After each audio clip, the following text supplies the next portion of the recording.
Neil McTaggart's Crossing, Chapter 10, The Three Silences. After feeling more settled because of the cafe visit, Neil was thinking of ways he could help the family move on from the death of Thomas's sister, Maggie.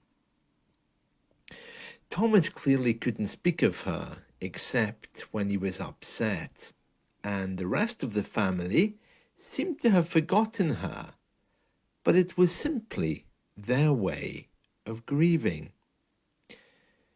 Neil was no stranger to death himself. He had two sisters who were fondly remembered, his own sister Maggie and another sister called Maria, both of whom had died when he was 9 years old. He remembered going to the cemetery to visit their grave in Kobani without telling anyone. They were buried together. One day his mother had heard from a neighbour that he had been there. "Neil, we aren't Catholic. We don't go to cemeteries. You know that, so just stay away. There's no good can come of you hanging around there. And Mrs. Kilpatrick told me you were there today." "But Mother, I don't want my sisters to be forgotten. Could we not at least put a stone there to remember them?" "It's not our way. Now, no more of that talk. Get ready for dinner before your father gets home. I don't want to be telling him about you unless I have to.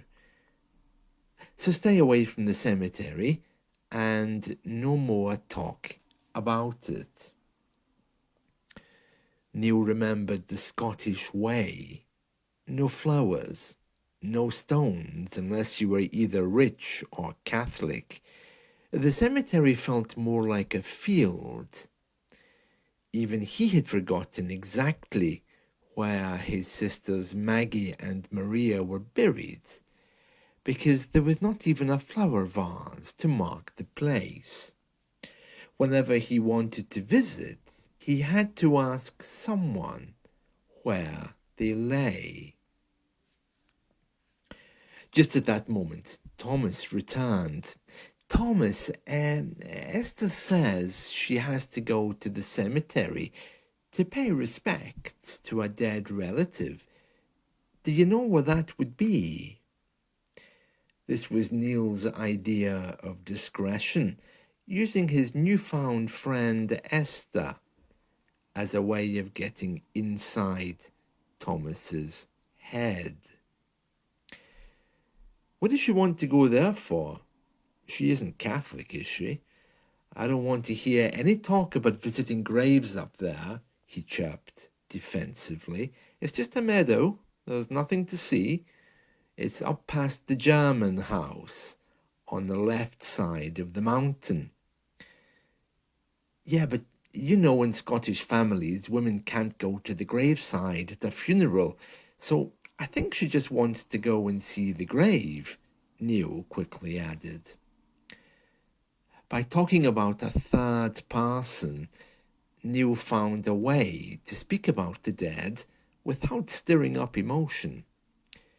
But clearly, here, religion was just as taboo as it had been back in Scotland. He thought for a moment about asking whether Thomas's sister Maggie was buried there, or even sharing the story of his own sisters, Maggie and Maria, but he hesitated, paused, and decided against it. Perhaps Esther would be more open to going to find the grave. Keating and his men are all Catholic.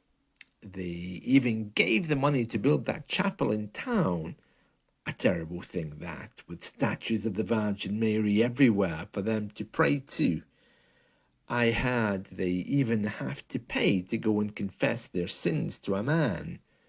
What kind of religion is that?" Thomas said. vexedly. Neil remembered just how bad things had been in Kilbarny because of the influx of the Irish. He knew this was a discussion he was never going to win and decided not to pursue it.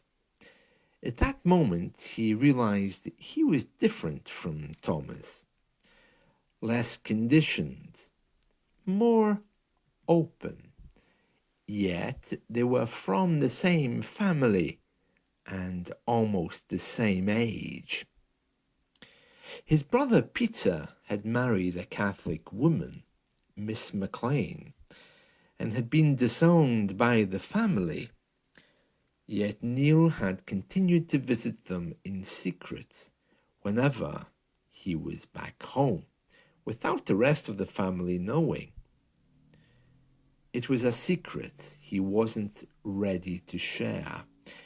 Religion isn't about division anyway, he thought to himself, remembering the arguments, the orange walks, and the hysteria surrounding religious labels.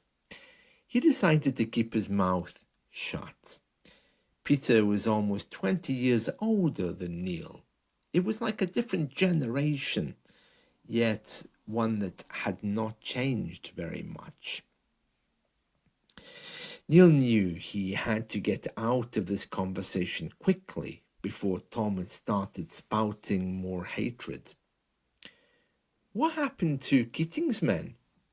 Any news? The constable spoke to them and they denied hanging an animal against our door. Of course there were no witnesses. I got asked about the missing deer from their farm as well. I told him I knew nothing. So I suppose it's over. Neil lowered his head. He could see the situation in a much bigger way than Thomas could. Now there were 3 silences that hung over the household. Religion, Thomas's sister Maggie, and the story of what had really triggered Keating's men to attack. Was Thomas telling the truth?